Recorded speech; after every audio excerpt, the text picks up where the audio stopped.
অনেক দিন ধরে ভাবছি ইলিশ মাছ আনবো আর এই রেসিপিটা রান্না করব। ইলিশ মাছ তো আনা হলোই না, তবে রেসিপিটা খেতে ভীষণ ইচ্ছে করছে। তাই ভাবলাম পাবদা দিয়েই রেসিপিটা রান্না করি। একটু বেশি করে জিরে, 1 টেবিল স্পুন মতো জিরে, সাথে প্রয়োজন অনুসারে কাঁচা লঙ্কা ভালো করে বেটে নিয়েছি। এবার পাবদা মাছ নুন হলুদ মাখিয়ে কড়া করে ভেজে নিয়েছি 2 ধাপে। শেষ মাছ ভাজার সময় দিয়ে দিয়েছি কালো জিরে ফোড়ন।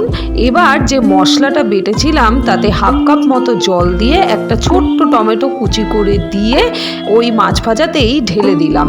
এবার ঢেকে দেব একটু টমেটোটা সেদ্ধ হওয়ার জন্য। টমেটো সেদ্ধ হয়ে গেলে টমেটোটা খুব ভালো করে মিশিয়ে নেব। স্বাদ ব্যালেন্সের জন্য 1 টিস্পুন মতো চিনি এবং বাকি মাছগুলো। এবার 10 মিনিটের জন্য ঢেকে দেব পুরো প্রিপারেশনটা রেডি করে নেওয়ার জন্য। আহাহা, এত সুন্দর গন্ধ বেরিয়েছে, ইলিশ নয় তো কি পাবদাই বটে। সাবস্ক্রাইব।